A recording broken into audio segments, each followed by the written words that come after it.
Les clients que je reçois en première séance me racontent ce qu'ils ont déjà fait pour tenter de se libérer de leur TCA. Et je remarque que la plupart des praticiens les font travailler sur le passé, mais pas de la bonne manière et pas à partir du bon passé. Donc je me suis dit qu'un podcast sur le sujet pourrait être bénéfique. Alors, soyons clairs, ce qu'il y a à comprendre de ce podcast, c'est que ton inconscient a vraisemblablement peur que tu ailles bien.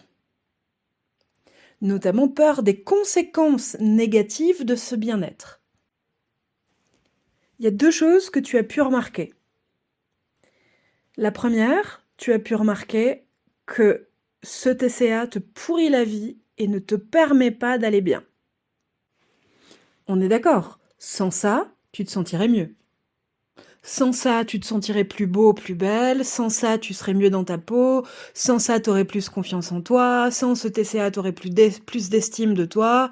Sans ce TCA, tu aurais moins honte et tu aurais plus de fierté d'être toi-même, plus de satisfaction d'être toi-même. On est d'accord. C'est que peut-être ton inconscient utilise ce TCA pour t'empêcher tout ça. Volontairement, on va le voir.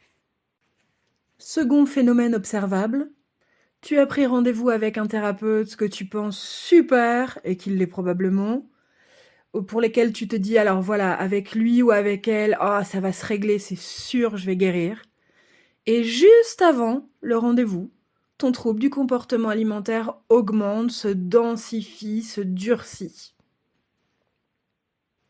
Et j'entends très souvent ces personnes me dire comme si j'avais peur d'aller bien.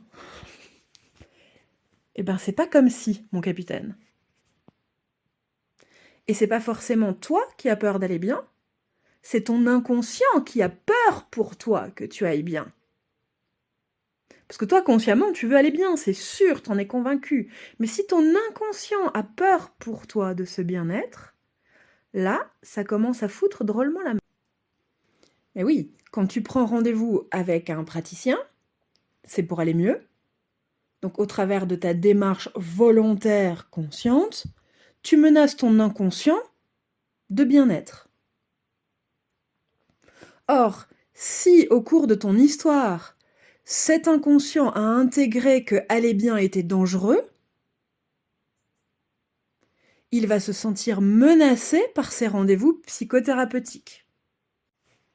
Ah si, il peut y avoir un troisième phénomène observable. À chaque fois que vous avez l'impression que ça va mieux, le trouble du comportement alimentaire vous fout un peu la paix, vous recommencez à vous sentir un peu plus beau, un peu plus belle, un peu plus en forme.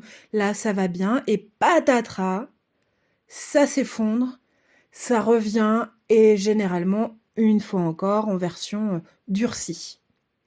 Alors que ça allait bien, je replonge dans mon trouble du comportement alimentaire, il se réimpose à moi en version mastoc, un cran plus loin. Décourageant, n'est-ce pas ? Ça fait maintenant 10 ans que j'accompagne les personnes qui souffrent de troubles du comportement alimentaire, 10 ans que je les aide à se libérer de ce trouble du comportement alimentaire. Et ce que j'observe depuis 10 ans, c'est que leur inconscient a donc peur de leur bien-être.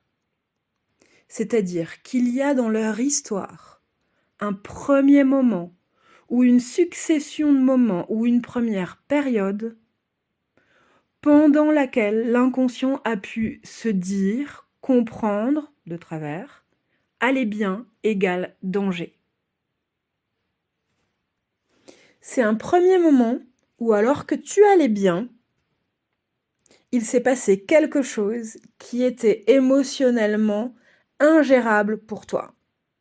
Un truc non acceptable ou non supportable. Et ton cerveau aura relié « tu vas bien » à « c'est arrivé » comme si c'était une relation de cause à effet. C'est-à-dire que pour lui, bien souvent dans ce que j'observe depuis maintenant 10 ans, donc ça commence à se valider un peu, cette hypothèse quand même, l'air de rien. 10 ans, ma bonne dame. Donc ça fait 10 ans que j'observe que l'inconscient a relié que c'était parce que tu vas bien qu'il t'est arrivé ces carabistouilles. Alors que pas forcément. C'est comme si je te disais, c'est comme si la première fois que tu as chanté et qu'il a plu, ton cerveau avait relié que quand tu chantes, il pleut. Et donc il va se mettre à, si tu détestes la pluie, t'empêcher de chanter. Il va te couper la voix, il va t'enrouer, il va, je sais pas quoi, te faire chier, jusqu'à ce que tu ne chantes plus jamais. Eh bien, dans le cadre des troubles du comportement alimentaire, c'est le même système. Si ton inconscient a cru que c'est parce que tu allais bien qu'il t'est arrivé ces choses et qu'il n'a plus envie que ça t'arrive, ces choses désagréables, il va se dire « Ouh là là, si ça lui arrive à chaque fois qu'elle va bien, ou qu'il va bien, je vais faire en sorte que ça n'arrive plus jamais. Je vais faire en sorte qu'il ou elle n'aille plus bien. » Et un inconscient qui a décidé que aller bien était trop dangereux, trop risqué pour toi, ben il a plusieurs cordes à son arc pour t'empêcher d'aller bien. Il va t'imposer des pensées qui t'amènent à aller mal. Par exemple, te rappeler des souvenirs très désagréables de ton histoire qui te plombent là, ton moral là maintenant tout de suite. Il va t'envoyer des croyances limitantes, des convictions négatives sur toi, sur l'autre, sur la vie, qui ont toujours pour but de te faire aller mal plutôt que d'aller bien, puisque aller bien est dangereux de son point de vue. Il va t'imposer des comportements dont la conséquence est « je vais mal », et le trouble du comportement alimentaire en fait partie. On peut parler aussi de TOC, on peut parler de quoi d'achat compulsif, on peut parler de je fous en l'air mes relations, et du coup ça va pas. Voilà, comportement insufflé par l'inconscient pour t'empêcher d'aller bien. Comportement, on pourrait dire, toxique. Ça peut être aussi dans tes réactions émotionnelles ou tes états émotionnels. Ton inconscient va plutôt t'insuffler des hontes, des peurs, des colères, des tristesses plutôt que de la joie. Une fois encore, s'il a retenu qu'être joyeux, joyeuse, se sentir bien, beau, belle, en bonne santé, vibrante d'énergie, était dangereux pour toi, bah, il fait en sorte juste de te préserver, de te protéger de ce bien-être. Parce que oui, si ton inconscient a retenu que aller bien était dangereux, tous ces trucs qu'il fait et qui t'emmerdent, il le fait pour toi, pensant bien faire. Je pense que tu commences à comprendre pourquoi avoir travaillé, je mets des guillemets, bêtement, fermez les guillemets, sur tes traumas du passé n'a pas suffi à te libérer de ton trouble du comportement alimentaire. Parce que c'est pas parce que tu as été humilié dans le passé que ton inconscient utilise ce trouble du comportement alimentaire. C'est parce que ton inconscient croit que c'est parce que tu allais bien qu'on t'a humilié qu'il t'empêche avec ce trouble du comportement alimentaire d'aller bien. Si tu as eu l'impression d'être abandonné, si tu as vécu un événement et une expérience d'abandon, ce n'est pas parce que tu as été abandonné que ton inconscient utilise ce trouble du comportement alimentaire. C'est parce que ton inconscient croit que c'est parce que tu allais bien que tu as été abandonné, qu'il utilise contre ce bien-être ton trouble du comportement alimentaire. Donc, quelles que soient les blessures que tu auras vécues, que tu auras subies dans ton passé, ce n'est pas la blessure en elle-même qui t'empêche d'aller bien aujourd'hui, c'est le fait que ton inconscient ait cru à un moment donné, à raison ou à tort, que c'est parce que tu allais bien qu'on t'a blessé. Et ça fait toute la différence. Parce que ce n'est pas les expériences traumatiques qu'il faut sécuriser. Le but, c'est pas de dire à ton inconscient « il va rien se passer, mon capitaine ». Non, on est sur Terre, il se passe des trucs. Oui, tu te prendras des remarques, oui, il y a plein de trucs qui se passeront mal dans ta vie, oui, ça va pétouiller dans tes relations, oui, tu vas te faire têche comme une merde par un collègue, un ami, un amoureux, une amoureuse, par un membre de ta famille. Oui, ça va arriver, on est sur Terre, les gars, hein, faut pas se voiler la face. Sur Terre, c'est quand même encore un peu l'enfer, semblant de rien. On a juste besoin d'aider ton inconscient à intégrer que si ça arrivait, 1, ce serait pas à cause de ton bien-être, et 2, de le convaincre que tu sauras le gérer. J'aimerais juste te rappeler une chose qui me semble ultra importante dans ta situation.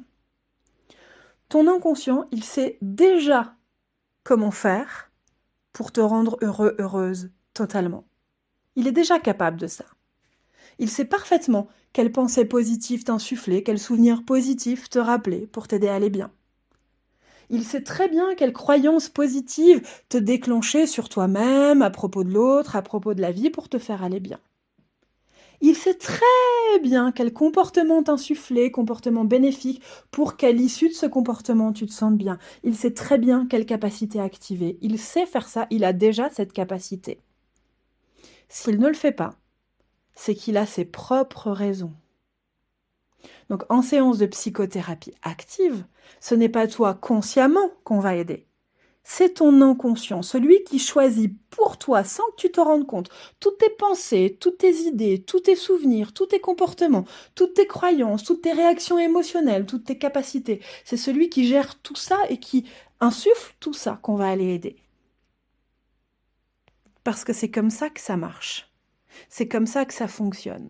Parce que c'est lui qui décide de s'il te maintient dans ce trouble du comportement alimentaire parce que ça a encore un intérêt, parce que ça te sécurise encore, parce qu'il croit que ça te protège encore. Et c'est lui qui peut décider de lâcher ça parce qu'il sait de source sûre que tu n'en as vraiment plus besoin. Et quand je parle de bien-être, c'est comme une espèce de grand tiroir dans lequel on peut ranger plusieurs choses. Il y a plusieurs choses dans ce bien-être qui peut avoir été intégré par ton inconscient comme dangereux. Ça peut être aller bien et ne pas avoir de problème. Si dans une période où tu allais bien, où tu étais sans problème, il t'est arrivé des choses et qu'il a relié les deux comme si l'un était la cause de l'autre, il t'empêche d'être sans problème. Si c'est ta réussite, le fait d'être en réussite que ton inconscient a retenu comme étant un danger pour l'autre ou pour toi dans ta relation, c'est ta réussite qu'il va empêcher. Si c'est ta beauté qu'il a perçue comme étant la cause d'un problème qui t'est arrivé, c'est ta beauté qu'il va freiner.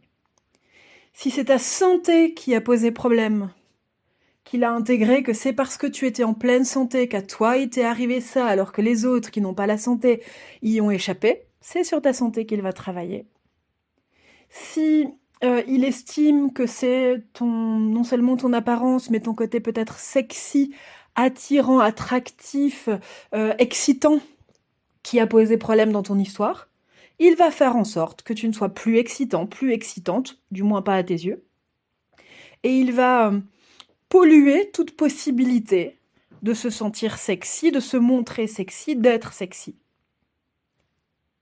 Si l'inconscient a retenu que c'est t'estimer, avoir confiance en toi, et qu'il a intégré que c'était parce que tu avais osé, cette fois-là ou ces fois-là, avoir confiance en toi qu'il t'est arrivé des merdes, c'est ça qu'il va saboter la confiance en toi. Si à un moment de ton histoire, tu t'es senti sûre de toi, pleine ou plein de fierté, si tu t'es senti fier, satisfait de toi, et qu'en réponse à ça, tel qu'il l'a perçu ton inconscient en tout cas, tel que l'a perçu ton inconscient, il t'est arrivé des embrouilles, des problèmes, des choses insurmontables ou non acceptables ou non tolérables, non gérables émotionnellement, il va faire en sorte que tu ne puisses plus te sentir fier à l'avenir.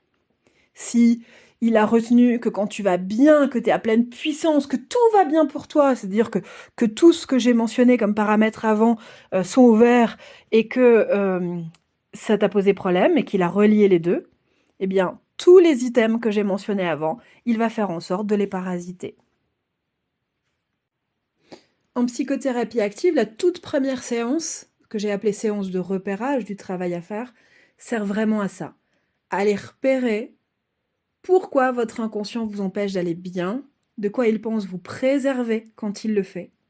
Qu'est-ce qu'il faut aller sécuriser pour que ça devienne 100% libre d'aller bien en toute sécurité. Et comment faire ce travail. Donc l'inconscient, lui, sait déjà tout ce qu'il y a à faire. Mais pour pouvoir faire ce travail, il faut qu'il vous donne les informations. Autrement dit, il faut que ça puisse émerger à votre conscience. Donc cette première séance de repérage du travail à faire vous sert à prendre conscience de ce qui se joue du point de vue de votre inconscient.